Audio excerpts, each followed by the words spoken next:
fuel subsidy para sa mga public utility vehicles sa susunod na linggo. Ito ay sa gitna ng ika-6 na sunod na oil price hike na ipinatutupad ng oil companies. Si Karen Villanda sa report.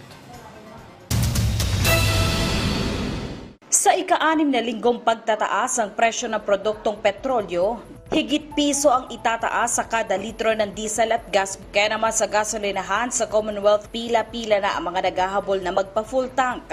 Nagkarga kahit papaano? Mahirap din. Lalo na pagkabitin sa budget. Yung sahod mahirap pa pataasin pero yung mga ganitong pang-araw-araw madaling tumaas. Kabi-kabila na ang inihahaing petisyon na taas pasahe ng mga jeepney operator. Ang mga korporasyon naman ng modern jeep, pinipilit pang pagkasyahin ang kanilang kita. Di kasi tulad ng mga traditional na jeep na boundary system, obligado silang magbigay sahod sa kanilang mga driver na aabot sa 1,000 hanggang 1,200 pesos kada araw. Bukod pa dito ang inihuhulog sa benepisyo ng mga tsuper, pambili ng spare parts, pambayad renta ng terminal at amortization sa modern jeep na aabot sa 35,000 pesos kada unit sa kada buwan.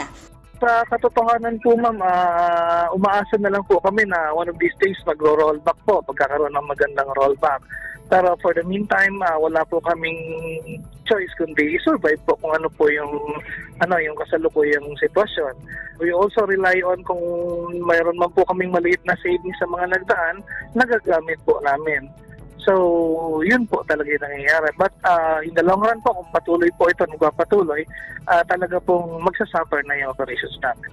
Tiniyak naman ng Land Transportation Franchising and Regulatory Board na nakahanda na ang fuel subsidy sa mga public utility vehicle. Katunayan, sa inilabas sa guidelines ngayong taon ng LTFRB para sa fuel subsidy, makakakuha ng mas mataas sa ayuda ang mga modern jeepney na nasa 10,000 piso kumpara sa 6,500 pesos lamang sa mga traditional na jeep, paliwanag ng LTFRB. Yung pong kasi sa modern jeep, yung operational cost nila, kasi ito pong modern ay may amortization cost sila. Kumbaga aside from the fuel, may binabayaran sila sa bangko, kaya mas tinaasan ng konti yung kanila pong fuel subsidy. Makakakuha rin ang mga bus, UV Express, tricycle driver at food delivery riders. Target ng LTFRB na maibigay ito bago matapos ang buwan ng Agosto. Kino-complete lang yung requirement with the DBM para ma-release na po yung fund.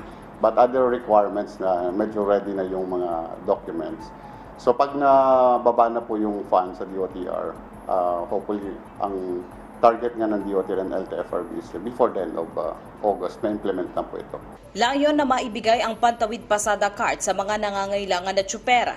Maari ring ireklamo sa LTFRB ang mga operator na hindi magbibigay ng ayuda sa mga driver at padadalhan sila ng show cause order. Karen Villanda para sa Morning Show ng Bayan, Rise and Shine, Pilipinas.